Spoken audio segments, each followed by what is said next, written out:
Good morning. It's Palm Sunday, and in many churches this begins a week of intensive reflection, extra services. Not so much in the free church tradition. But I thought this week we would have a look at what Jesus was actually doing during these 7 days up until his death and resurrection. Because the Gospels contain an awful lot of information about this last week of Jesus' life on earth. For instance, John's Gospel denotes 11 chapters out of 21 on the last week. Luke's Gospel denotes about a quarter, Mark about a third, and Matthew about a third as well, all with what Jesus was doing in the last week. So I thought we'd have a look at some of the teachings and things that Jesus got up to during this last week of his life on earth, and that will help us prepare for next week, for Easter Sunday. And I've entitled it From Bethany to Gethsemane. So we start off with the story of Jesus' visit to Bethany in John's Gospel. 6 days before the Passover, Jesus came to Bethany, where Lazarus lived, whom Jesus raised from the dead. Here a dinner was given in Jesus' honour. Martha served while Lazarus was among those reclining with him. Then Mary took about a pint of pure nard, an expensive perfume. She poured it on Jesus' feet and wiped his feet with her hair, and the whole house was filled with the fragrance of the perfume. But one of his disciples, Judas Iscariot, who was later to betray him, objected. Why wasn't this perfume sold and the money given to the poor? It's worth a year's wages. He did not say this because he cared about the poor, but because he was a thief, a keeper of the money bag he used to help himself to what was put in it. Leave her alone, Jesus said. It was intended that she should save this person for the day of my burial. You will always have the poor among you, but you will not always have me. Meanwhile, a large crowd of Jews found out that Jesus was there and came not only because of him, but also to see Lazarus, whom he had raised from the dead. So the chief priests made plans to kill Lazarus as well, for on account of him, many of the Jews were going over to him. So Jesus is arrived in the house of Simon the leper, a friend of Lazarus and the Lazarus family, and that's about 6 miles from Jerusalem. And if ever you go on a tour to Jerusalem organised by one of the Christian tour companies or what have you, that's probably one of the things you do. You'll walk from Bethany, the alleged house of where Lazarus is, through down over the Mount of Olives, down the path to Jerusalem, and it's quite a nice walk, and it's about 2 hours walk. And this is where Jesus was staying during Holy Week. He didn't stay in Jerusalem. Remember, lots of people went to Jerusalem for this week to celebrate the Passover. So Jerusalem would have been really crowded, and so Jesus had got friends in Bethany, and that was a natural place for him to stay. And of course they looked after him. We know from the story of Lazarus and Martha and Mary that appear in the Gospel stories, Jesus was good friends with him, probably relatives of some kind. It doesn't say specifically, but this is a place that Jesus often goes. But as we read the stories, we have to remember that Matthew, Mark and Luke wrote their Gospels to highlight Jesus' week in Jerusalem. The Synoptic Gospels, as we call them, emphasise that Jesus began his ministry in Galilee and then gradually worked his way south to Jerusalem over the 3 years. And this was building up, and his name was becoming known. And that's why, although he started off with a quiet dinner amongst family and friends on this Saturday before Passover, it soon became known that Jesus was there and people came to see him. They were so interested in seeing him. And it's Mary, the one who's not the one that's always busy. Remember, Martha, in a previous story, is running around getting all the food ready and complains to Jesus on one occasion that her sister's not helping her with the chores. And Jesus speaks words of wisdom and says, sometimes it's just better to be quiet, don't worry about the food.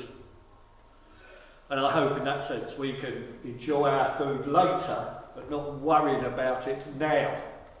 You know, there's time and a place for everything. And then Mary brings out this perfume that costs an absolute arm and a leg and anoints Jesus' feet with it.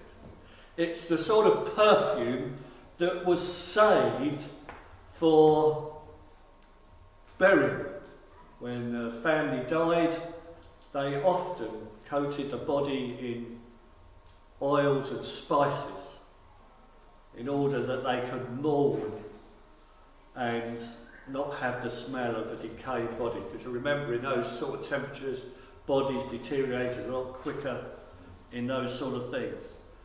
And so that's what it's saved for. And obviously, Lazarus and the family there must have had some wealth, because we're told in the scriptures that this perfume cost a year's wages. Well, can anybody think of a perfume these days that would cost somewhere around £25,000 to £30,000, the average wage in this country now? We've got no idea, because we wouldn't be interested in it, would we? I don't know if there is such a perfume these days. But this was certainly expensive in those days. Nard, as it came from a plant that grew in the Himalayan region.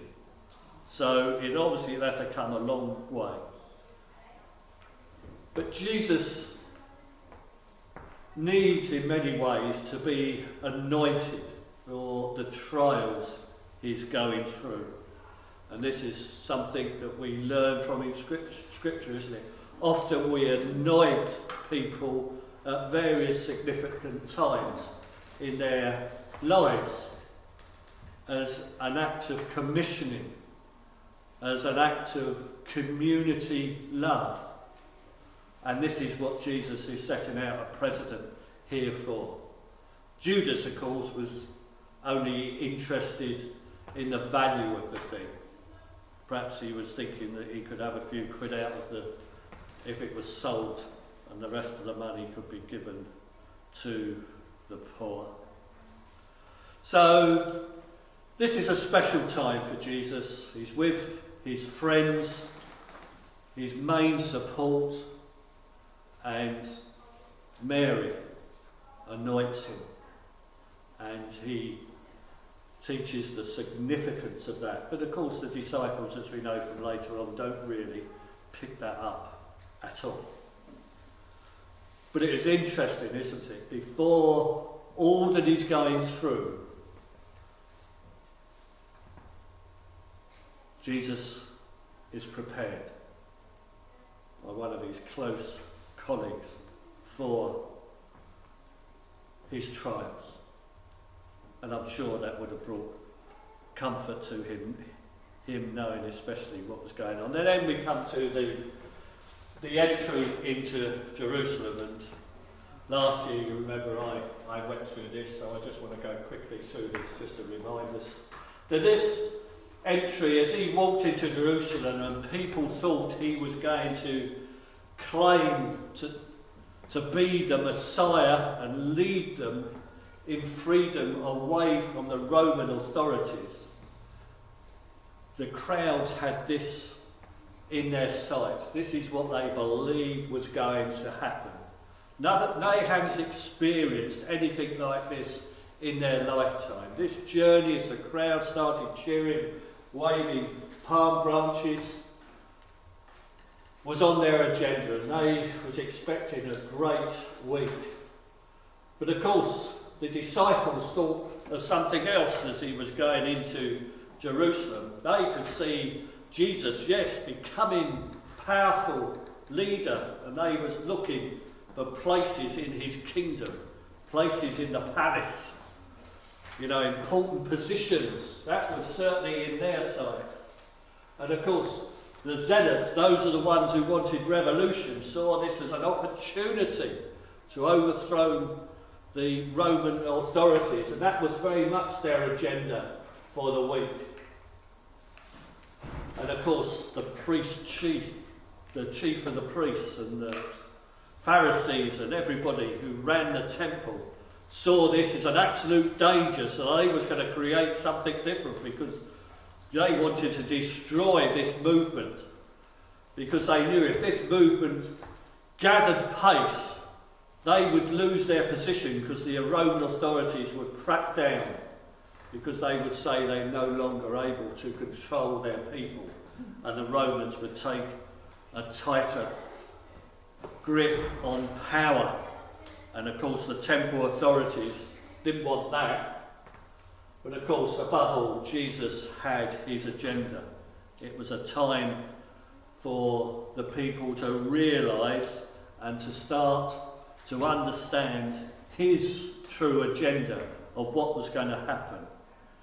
He wanted everybody to know that he was going to sacrifice his life in order that they would gain their spiritual freedom from sin. This was all going on. Our Bibles describe this scene, this Palm Sunday scene, as a triumphant entry. But I think that's a bit over the top, really. Certainly all those who knew Jesus saw it as a marvellous event.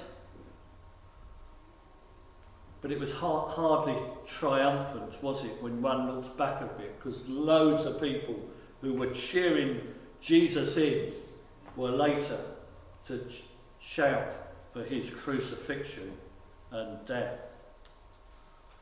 And so very many things, we look at the story in the scriptures that was going on, we see that this passage into Jerusalem was very much full of imagery that helps us understand who Jesus was, and should have helped the crowd to understand who he was. They didn't at the time, but they certainly did later. And so that's why this is called Palm Sunday. It's a time for us to recognise that all that happened on Palm Sunday was in fulfilment of the Old Testament prophecies of how Jesus was going to come and deal with the problem of sin in our world. Well, after the entry into Jerusalem and the crowds gathering round for that day, the unexpected turn of events in Jerusalem, Jesus went home to Bethany to sleep. He came in a procession of noise and grandeur and singing and rejoicing, and I suspect the journey back up the hill to Bethany was a bit slower, because they and everybody that was with him were now a bit tired at all the events of the day. But I expect it was a time of great rejoicing and expectations amongst all the people that live in there. So this is the start of the week. And then we come to the Monday, and we come to the story of the fig tree. The cursing of the fig tree. This is a little instant that's in there that often we can miss. So the next day, as they were leaving Bethany, Jesus was hungry. Seeing in the distance a fig tree in leaf, he went to find out if it had any fruit. When he reached it, he found nothing but leaves, because it was not the season for figs. Then he said to the tree, "May no one ever eat fruit from you again." And Jesus walked on. And the disciples noticed and wondered what this was all about. And then they went into Jerusalem, and then we come to the overturning of the temple and the tables in the temple. But I want to skip that for the moment to come back to the events that went on. So as they came back out of Jerusalem, they came to this fig tree again, and it was completely withered, and the disciples noticed this.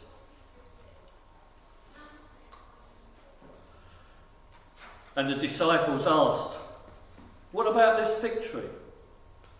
And Jesus diverted them from answering that question by saying to them, "Have faith in God. Truly I tell you, if you say to this mountain, 'Go and throw yourself into the sea,' and you do not doubt in your heart, but believe that what you say will happen, it will be done for you. Therefore I tell you, whatever you ask for in prayer, believe that you have received it, and it will be yours. And when you stand praying, if you hold anything against anyone, forgive them, so that your Father in heaven will forgive your sins." What's this all about?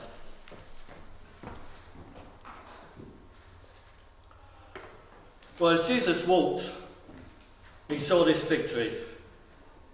He was looking out for a snack. Fig trees in Israel were pretty prevalent. They grew everywhere, and they fruited about twice a year. And Jesus noticed, although there should have been fruit on this tree about this time, because we know it was springtime and it was coming in, it wouldn't be the biggest figs, but there'd certainly be something. This one was a bit slow, and so he cursed it. This is almost like it's a sign of judgment. We have to understand that as we worship a God who not only sent his son Jesus to live and die for us in order that we might have a true relationship with him, we also come to a God who's holy, mighty and awesome, and that we come to honour his name. And Jesus, by this very act, is saying that many people, his own people, the Jewish people, God's own people, are not recognising him at all. This tree, from a distance, looked promising. The Jewish people, from a distance, may look like they were sincerely honouring and worshipping God. But when you got up close, everybody recognised that much of it was a farce. The Pharisees, the priests, the leaders of Israel were more interested in making money than serving the people. They was more interested in their own position in government and society than they were serving the poor. They were more proud of their jobs than being examples that would draw other nations in to learn about God. And this is what this fig tree is all about. It's a sign by Jesus to his disciples that all is not right with the Jewish people. It looks all right from afar, but when you got up close to them, they weren't holy. They weren't spiritual. They weren't really following God. It was all a show. Fruitful in appearance only then, Israel was spiritually barren. This little fig tree. And it very much resembles the life of Jeremiah, that constantly told the Jewish nation that they were far from really being honest in their following of God. And as he pronounced judgment on them, and they didn't listen, so Jesus begins to pass judgment on the Jewish people as he enters Jerusalem. So, let's move on. As they reached Jerusalem, Jesus entered the temple courts and began driving out those who were buying and selling there. He overturned the tables of the money changers and the benches of those selling doves, and would not allow anyone to carry merchandise through the temple courts. And as he taught them, he said, "It is not written, 'My house will be called a house of prayer for all nations,' but you have made it a den of robbers." The chief priests and the teachers of the law heard this and began looking for a way to kill him, for they feared him, because the whole crowd were amazed at his teaching. So Jesus goes into the temple to teach and to pray and to spend time in God's presence. And he's confronted with a marketplace, with everybody trying to make money. And naturally, he gets upset. If we look at a plan of the temple, we are looking at these two spaces, here and here. These, if you notice, are called the Court of Gentiles.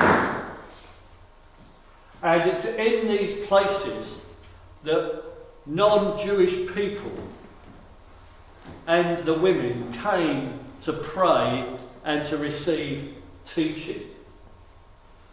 Non-Jewish people couldn't go into the centre of this. The women were only allowed in this bit. And so these were designed for areas of prayer and reflection and teaching. And yet we see that these two areas, certainly the bigger one I think, were being used as a marketplace, which prevented people from praying and receiving teaching and where Jesus wanted to teach. It had got out of hand, basically. The problem wasn't that people shouldn't change money in the temple courts, but it had overtaken everything. Instead of there being one bureau de charge in the temple courts, there were dozens of them. And everybody saw it as a good source of money. Because why? Because people use Roman currency in everyday living. But when you came into the temple, one, you had to pay a temple tax, and two, you had to pay for your sacrifice. And you could only do that in the Jewish currency, the temple currency. So you had to exchange it. And we all know when we exchange money, don't we? We never get an exact exchange rate. There's always a percentage taken off for those who provide that service. So it got completely out of hand, and Jesus starts to overturn the money tables and calling it a den of thieves. And of course, the temple authorities were really mad at that, because not only did the money changers get their percentage out to the chief priests and the Pharisees, and the temple authorities also got their cut out of it as well. So the people, the ordinary Jewish people, were really being robbed as well by this practice that had grown up over the years, and by the time of Jesus' time had got totally out of control. But of course, by doing this, Jesus did really upset the temple authorities. They could see everything they'd built up, their income, their position, their authority was in total jeopardy, and they started planning against him. Jesus spent 2 days in the temple teaching. So he came into the temple on the Monday with the money changers incident, that I'm pretty sure he wanted to come in there and to spend quietness, time in prayer, and to teach the people. So he left that day, and the following day, on the Tuesday, he came back, and on the Wednesday too, he taught in the temple. And he taught a number of things. He talked with Greeks. He talked about the Son of Man coming, and prophesied about the coming times. He challenged the authority of the Jewish leaders. He told stories of the vineyard and the parable of the wedding banquet. He answered questions about John the Baptist and of taxes, about the future and about judgment. Some of the questions he asked were quite good, but some were quite bad. He was asked some great questions, some interesting questions, but some stupid questions as well.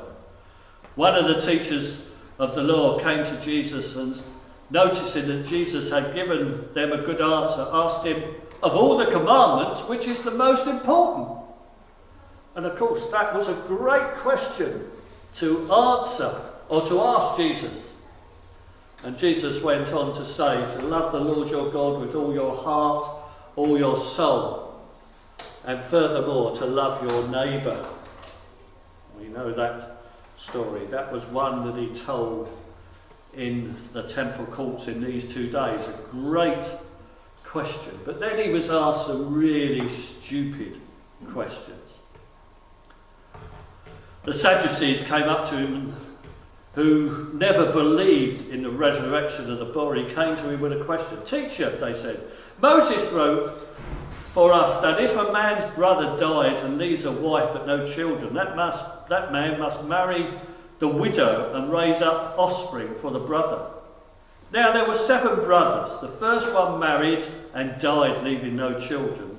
So the second one married the widow, but he also died, leaving no children. And the third, I went on and on to talk about this silly scenario of one woman marrying 7 brothers and asking out, well, who was she really married to? Who would she be living with in heaven? What a stupid question to ask. Very unlikely story. And Jesus coped with that. But that was the sort of teaching he was coping with. Some good stuff and some bad stuff in that temple courts. And that's all recorded for us in the Gospel, in this Passion Week. But there were also some lovely touches in the temple too. Later they sent one of the Pharisees and the Herodians to Jesus to catch him in his words. They came to him and said, Teacher, we know that you are a man of integrity. You are always swayed by others because you pay no attention to whom they are. but you teach the way of God in accordance with the truth. Is it right to pay the imperial tax to Caesar or not? Should we pay or shouldn't we pay? Good praising, and then a great question. But Jesus knew their hypocrisy. Why are you trying to trap me? He asked. Bring me a denarius and let me look at it. They brought the coin, and he asked them, whose image is on this coin, and whose inscription? Caesar's, they replied. Then Jesus said to them, give back to Caesar what is Caesar's, and to God what is God. And they were amazed at him. That was a great question and a great answer. Good questions, bad questions. Jesus also looked up and he saw the rich putting their gifts into the temple treasury. He also saw a poor widow put in 2 very small copper coins. And so he said to the crowd, truly I tell you, he said, the poor widow has put in more than all the others. All these people gave their gifts out of their wealth, but she out of her poverty put in all she had to live on. This great little incident of the widow's offering that really leaves us in no doubt of the situation about how we should offer gifts to God. It's not the amount that's given, isn't it? It's the amount in relation to what we own, what we earn, what we have, that makes all the difference. That's an honest approach, and it surely is the way that God measures our gifts, not by the size or the quantity that goes into God's treasury. There were lots of offering boxes in the temple, 13 in all, these big chests with great fluted openings so that you could throw them in. In other words, the temple authorities got a system where they could almost monitor what people were giving. What a terrible way to take up offerings. And that's why Jesus was also getting very upset with what was going on in the way the temple was run. As they were leaving on that night, on that Wednesday night, some of the disciples were remarking how big the stones were in the temple. Some of the disciples were remarking about how the temple was adorned with beautiful stones and with gifts dedicated to God. But Jesus said, as for what you see here, the time will come when not one stone will be left on another. Every one of them will be thrown down. Jesus was prophesying here that this temple wouldn't stand forever, because the foundations that it was now built on were not good enough for God.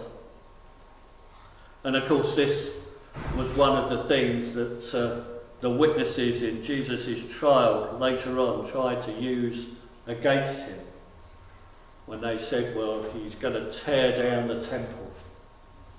Of course, taken completely out of context, but what else could you expect? So during his time within this week, Jesus speaks some serious words of prophecy as a warning to all of God's people, that they need to recognise that the temple isn't the be-all and end-all of the symbol of the nation. And of course, the following day, we know it as the day of the Last Supper. Quite remarkable how that supper came to be. Quite a little miracle really, I think, when we recognise that the disciples didn't know where they were going to hold the supper. They was to look out for a man carrying a water jug and follow him and ask him a simple question. Show us the place that's been reserved for the Lord's Passover meal. And as they wandered around Jerusalem, they saw a man with a jug, they followed him, they asked him a question, and there was a room already prepared. Just one of those little things that comes up. And there, as we've spent time recently in the upper room, we know that it was a significant time that Jesus had with the disciples. It was their last meal together, where he taught us that we should remember that meal and reenact it often. He very much acted out the fact that we were to be servants as he washed the disciples' feet. He prayed for his disciples. He prayed for the world. He issued instructions to the disciples to carry on to do the work that he had told them to do, and to remind them that their faith would change the world. And he left them with words of encouragement. And then they all went down to Gethsemane, where Jesus spent his last hours of freedom, seeking to gain comfort from God, asking his disciples to stay and pray with him, to wrestle in prayer for all that was going to happen. And the poor disciples couldn't last the pace and were falling asleep, despite the fact that Jesus came back to them a couple of times to remind them to keep praying. They failed him. And then they were all disturbed when the betrayer led the temple soldiers to him and Jesus is arrested. So a busy week from Bethany to Gethsemane. A week full of imagery, of good teaching for us to understand the mission of Jesus and our mission for today. I hope you take those sheets that you've got of all that goes on, and perhaps in your quiet times this week, just pick out one or two of them and read through, just to refresh your memory, all that Jesus did in that week. All that the gospel writers recorded for us, in order that we understand the importance to the build-up to Good Friday and the wonder of Easter Sunday and the resurrection.